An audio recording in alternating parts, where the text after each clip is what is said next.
Hello नमस्कार साथियों, मैं रुपेश कुमार, आप सभी का स्वागत है रस कम्पिटिटिव क्लास पे। दोस्तों आज जो एक आपका क्या बोलते हैं केमिस्ट्री जो होता है, केमिस्ट्री में एक चैप्टर जो होता है परमाणु और क्या बोलते हैं पीरियोडिक टेबल। तो पीरियोडिक टेबल पढ़ने से पहले क्या है दोस्तों, आपको परमाणु के बारे में जानकारी होनी चाहिए, बेसिक इन्फॉर्मेशन। जैसे परमाणु संरचना आपका चैप्टर का नाम जो है वो चैप्टर आज पढ़ाएंगे। इसमें परमाणु एक टॉपिक है, वही कराना है।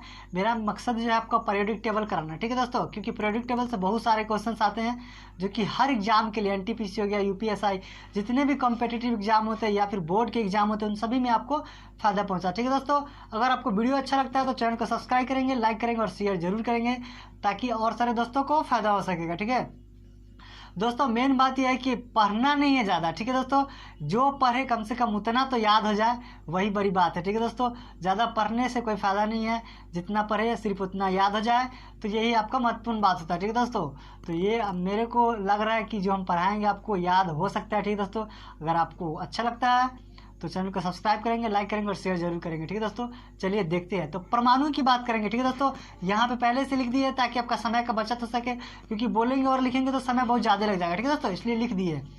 तो यहाँ पे देखिए परमाणु शब्द दिया हुआ। ठीक है दोस्तों, तो परमाणु शब्द जो है पहले किसने दिया था, पहले आपको पता होना चाहिए कि परमाणु शब्द किसने दिया था। ये क्वेश्चन पहले नहीं आता था कि परमाणु शब्द किसने दिया था, लेकिन ये जो आपका एनटीपीसी एग्जाम हुआ था इसमें पूछ लिया था कि परमाणु शब्द किसने दिया था। परमाणु शब्द जो है डेमोक्रेटिस नामक वैज्ञानिक ने दिया था। ठीक है दिया था डेमोक्रेटिस, यहाँ पे लिख दिया हम, डेमोक्रेटिस ने आपका दिया था। ठीक है, नाम जो है शब्द परमाणु शब्द किसने दिया था, डेमोक्रेटिस ने दिया था। अब यहाँ पे तत्व के सूक्ष्मतम कण को, अगला पॉइंट जो है, तत्व के सूक्ष्मतम कण को परमाणु कहते हैं। क्या दोस्तों, तत्व के सूक्ष्मतम कण को परमाणु कहते हैं। ठीक है दोस्तों, और दूसरा पॉइंट यहाँ जो है, परमाणु क्या होती है, अस्थायी होती है। ठीक है दोस्तों, अस्थायी का मतलब है कि वो चल सकता है। ठीक है दोस्तों, चल सकता है, दौड़ सकता है। अस्थायी यानी अस्थायी नहीं है। क्या दोस्तों, अस्थाई का मतलब है कि रुक गया, लेकिन अस्थाई का मतलब है रुका नहीं है। रुका नहीं है तो वो चल सकता है। ठीक है, तो रिलेट करके अगर आप टॉपिक याद करोगे पॉइंट को तो जल्दी याद हो सकता है। यहाँ पे देखिए रासायनिक अभिक्रिया में क्या है, भाग ले सकता है। अगर वो रुका नहीं है, अस्थाई है। ठीक है दोस्तों, रुका नहीं, वो चल सकता है, तो रासायनिक अभिक्रिया में ऑलरेडी भाग ले सकता है। यहाँ पे क्या होता है, हम भूल जाते हैं कि रासायनिक अभिक्रिया भाग लेगा नहीं लेगा, ऑप्शन मार देते हैं नहीं लेगा। ठीक है दोस्तों, लेकिन यहाँ पे क्या रासायनिक अभिक्रिया में भाग लेता है। भाग क्यों लेगा, क्योंकि अस्थाई है। अस्थाई यानी चल नहीं रहा, चलिए रहा है। अस्थाई का मतलब हो गया रुक जाना, अस्थाई का मतलब होता है नहीं रुका है, तो चल रहा है, यानी रासायनिक अभिक्रिया में दोस्तों क्या होगा, भाग लेगा। अब यहाँ पे तीसरा पॉइंट जो आता है कि परमाणु, पहला परमाणु सिद्धांत किसने दिया था। पहला परमाणु सिद्धांत की बात करेंगे तो जॉन डाल्टन दिया था। जैसे अगर परमाणु की बात आती है तो स्टूडेंट क्या करते हैं, रदरफोर्ड मार देते हैं। ठीक है, रदरफोर्ड, जहाँ रदरफोर्ड दिखता है वहाँ आपका टिक कर देता है, लेकिन ऐसा नहीं है। आपका पहला परमाणु सिद्धांत जो है रदरफोर्ड ने नहीं दिया था, जॉन डाल्टन ने दिया था।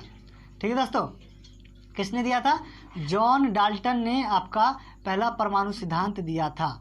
अब यहाँ पे रदरफोर्ड की बात करेंगे। ठीक है दोस्तों, रदरफोर्ड की बात करेंगे तो परमाणु के नाभिक की खोज किसने की थी, तो रदरफोर्ड ने की थी। परमाणु के नाभिक की खोज किसने की थी, रदरफोर्ड ने की थी। परमाणु जो, जैसे कोई भी तत्व होता है, ठीक है दोस्तों, कोई भी तत्व ले लो, जैसे कोई भी तत्व ले लेंगे तो उसके क्या होंगे, नाभिक होंगे। बीच का केंद्र जो होता है, केंद्र को क्या बोलते हैं, नाभिक बोला जाता है। ठीक है दोस्तों, ध्यान रखेंगे नाभिक की खोज किसने की थी, तो रदरफोर्ड ने परमाणु की नाभिक की खोज की थी।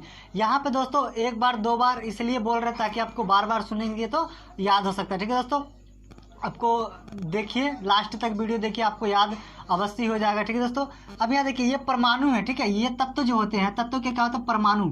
तत्व के सूक्ष्मतम कण को क्या बोलते हैं दोस्तों, परमाणु कहते हैं। कोई भी चीज़ जो होती है उसकी क्या होती है, केंद्र होती है। जैसे वृत्त हो गया, क्या बोलते हैं, कोई लकड़ी ले लीजिए, उसका भी एक बीच पॉइंट तो होता ही है। जैसे ये पेन है ना दोस्तों, ये पेन है, इसका क्या बीच पॉइंट है, यहाँ पे देखिए बीच पॉइंट ये है, तो ये इसका क्या नाभिक है, यानी केंद्र है। केंद्र को क्या बोलते हैं दोस्तों, नाभिक बोला जाता है। तो ये आपका नाभिक ले लिए यहाँ पे। अब यहाँ पे देखिए ये नाभिक है, तो यहाँ पे इसके बीच वाले पॉइंट ना दोस्तों, इसको नाभिक बोलेंगे, यानी इस पूरे को जैसे पेन बोलते हैं। ठीक है ना, पेन बोलेंगे, मार्कर जैसे, तो ये पूरे को क्या बोलेंगे दोस्तों, परमाणु बोलेंगे। यहाँ से यहाँ तक के पूरे पॉइंट को क्या बोलेंगे, परमाणु, है ना दोस्तों, क्या बोलेंगे, परमाणु। लेकिन इसको क्या बोलेंगे ना, केंद्र, केंद्र को ही क्या बोला जाता है दोस्तों, नाभिक बोला जाता है। केंद्र को ही क्या बोला जाता है दोस्तों, नाभिक बोला जाता है। यानी नाभिक की खोज किसने की थी दोस्तों, रदरफोर्ड ने नाभिक की खोज की थी। अब यहाँ पे बात आती है नाभिक में होता क्या क्या है। तो नाभिक में होने से पहले यहाँ पे 3 कण देख लीजिए, ठीक है। रदरफोर्ड ने दोस्तों 3 कण की बात की थी।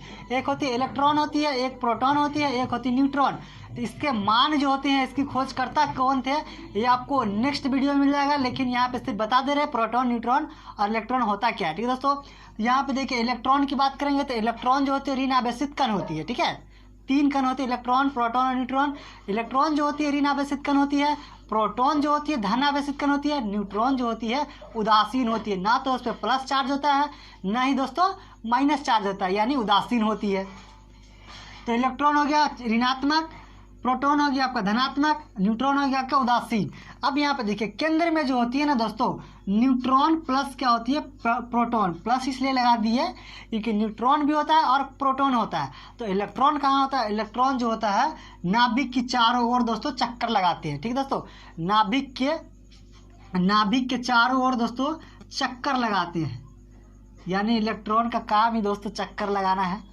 यानी इलेक्ट्रॉन क्या करता है दोस्तों, चक्कर लगाता है।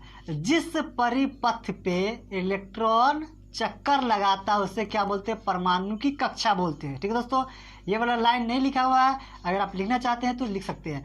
क्या दोस्तों, नाभिक के जिस परिपथ पर इलेक्ट्रॉन चक्कर लगाता है उसे कक्षा बोलते हैं, ठीक है दोस्तों। कक्षा के बारे में भी अगले टॉपिक में बताया जाएगा, लेकिन याद रखिए कक्षा बोलते हैं, ठीक है दोस्तों। यानी इलेक्ट्रॉन जिस परिपथ पे चक्कर मारेगा उसको क्या बोलेंगे दोस्तों, कक्षा बोलेंगे। इसके यहाँ पे देखिए न्यूट्रॉन हो गया, नाभिक के अंदर रहेगा न्यूट्रॉन और प्रोटॉन यहाँ पे अंदर रहेगा, और इलेक्ट्रॉन क्या करेगा दोस्तों, चक्कर मारेगा। अब यहाँ पे पूछता है कि नाभिक के अंदर होता क्या होता है, न्यूट्रॉन और प्रोटॉन होता है। लेकिन एक क्वेश्चन पूछ लिया था दोस्तों, संयुक्त रूप से उसे न्यूक्लियॉन बोला जाता है। क्या दोस्तों, न्यूक्लियॉन बोला जाता है। न्यूट्रॉन प्लस प्रोटॉन यहाँ पे लिख दे रहे दोस्तों, ठीक है। न्यूट्रॉन प्लस प्रोटॉन को संयुक्त रूप से क्या बोला जाता है दोस्तों, न्यूक्लियॉन बोला जाता है। क्या दोस्तों, न्यूक्लियॉन है ना दोस्तों, क्या बोला जाता है, न्यूक्लियॉन बोला जाता है। संयुक्त रूप से क्या बोला जाता है दोस्तों, न्यूक्लियॉन बोला जाता है। अब यहाँ पे थोड़ा इसको साफ करना होगा और इसके त्रिज्या के बारे में हम बताएंगे। तो ये आपका क्या हो जाता है, परमाणु। ये हो गया आपका नाभिक। अब यहाँ देखिए दोस्तों, परमाणु की नाभिक और क्या बोलते हैं त्रिज्या, नाभिक की त्रिज्या हो गई, परमाणु की त्रिज्या, और नाभिक और परमाणु की अंतर। ये 3 क्वेश्चन जो होते हैं बराबर पूछे जाते हैं। इसके मान क्या होते हैं दोस्तों, सभी को याद रखते हैं, लेकिन इसमें कंफ्यूज हो जाते हैं कि कौन सा त्रिज्या की मान है, नाभिक की त्रिज्या है, कौन सी परमाणु की त्रिज्या है। तो यहाँ पे आपको बहुत ही आराम तरीके से बता देंगे। यहाँ पे देखिए, एक तो मान आपको याद रखना है 10⁻⁻15, ठीक है। एक याद रखना 10⁻⁻10, एक होती है 10⁻⁻5, ठीक है दोस्तों। तो ये जो होती है, या फिर पहले डायरेक्ट बता दे रहे हैं ना, 10⁻⁻15। तो माइनस में जब भी पावर रहता है, क्या दोस्तों, माइनस में जब भी पावर रहता है तो जो दिखता है वो होता नहीं है, ठीक है, ठीक है दोस्तों। जो दिखता है वो होता नहीं, यानी दिखने में जो है पावर से हिसाब से ये बड़ा लग रहा है, ठीक है दोस्तों, लेकिन एक्चुअली में ये बड़ा नहीं है, ये छोटा है, ठीक है। और 10⁻⁻10 इसको तो बाद में देखेंगे आप, ये तो अंतर वाला, तो इसको साफ ही कर दे रही है, ठीक है। अब 10⁻⁻10 10⁻⁻15 याद रखना है। तो बड़ा कौन है, छोटा कौन है। यहाँ पे देखिए, जब आप एक खोखले बेलन के बारे में पढ़े होंगे तो R1 R2 होता है, ठीक है दोस्तों। जब जोड़ दिया जाता है तब उसको R1 R2 मिलता है। तो यहाँ पे देखिए, ये यहाँ से यहाँ तक जाएंगे तो ये परमाणु की त्रिज्या हो जाएगी। क्या हो जाएगी दोस्तों, परमाणु, यानी ये परमाणु की त्रिज्या है। और यहाँ से यहाँ तक जाएंगे तो क्या हो जाएगा, ये नाभिक की त्रिज्या हो जाएगी, क्योंकि ये दोस्तों नाभिक है। अब यहाँ देखिए, नाभिक क्या दोस्तों, छोटा है, परमाणु क्या बड़ा है। तो बड़ा है तो बड़ा देंगे ना, ठीक है दोस्तों। आप खोखले बेलन के बारे में अगर आपको पता होगा तो खोखले बेलन में क्या होता है, दोनों त्रिज्या को जोड़ के देते हैं, बड़ा बड़ी त्रिज्या को। तो यहाँ परमाणु की त्रिज्या में इसकी त्रिज्या प्लस इसकी त्रिज्या जोड़ेंगे तब ना दोस्तों परमाणु की त्रिज्या होगी। तो यहाँ पे आपको डिसाइड करना होगा कि इसमें कौन बड़ा है, इसमें कौन सा छोटा है। ये दोनों में से आपका एक परमाणु की त्रिज्या है, एक आपकी नाभिक की त्रिज्या है। तो यहाँ पे देखिए, यहाँ पे नाभिक में छोटा वाला मान चाहिए, ठीक है दोस्तों, छोटा वाला मान चाहिए, लेकिन परमाणु में क्या चाहिए दोस्तों, बड़ा वाला मान चाहिए। तो यहाँ पे हम क्या बताएं, जो दिखता है वो होता नहीं, जो दिखने में बड़ा है दोस्तों, ये क्या है, बड़ा है, दिखने में बड़ा है, यानी छोटा होगा। छोटा होगा तो नाभिक की त्रिज्या ही हो जाएगी। नाभिक की त्रिज्या क्या हो जाएगी 10⁻⁻15। ठीक है दोस्तों, क्या हो जाएगी 10⁻⁻15। अब यहाँ देखिए ये क्या है, बड़ा है, तो दिखने में क्या लग रहा है दोस्तों, छोटा लग रहा है, यानी ये बड़ा है, तो 10⁻⁻10। ठीक है, एक बार और फिर से बता दे रहे हैं, जो दिखता है वो होता नहीं, यानी जो पावर में बड़ा रहेगा माइनस में रहेगा ना, जो माइनस में पर पावर बड़ा रहता है, पावर बड़ा जो रहता है वो छोटा होता है, जो छोटा होता है उसको बड़ा होता है। यानी नाभिक जो होती है छोटा है ना, नाभिक छोटा है तो छोटा वाला लेंगे 10⁻⁻15 और बड़ा वाला है 10⁻⁻ आपका 10। तो यहाँ पे लिख दे रहे हैं लाइन पर, या फिर यहाँ पे तो हो गया परमाणु की त्रिज्या 10⁻⁻15 और नाभिक की त्रिज्या और परमाणु की त्रिज्या आपकी 10⁻⁻10। ये दोनों का अंतर यहाँ पे लिख दे रहे हैं, दोनों का अंतर यानी ये पूछ लेता है कि नाभिक की त्रिज्या और परमाणु की त्रिज्या के बीच का अंतर कितना होता है, तो 10⁻⁻5 होता है।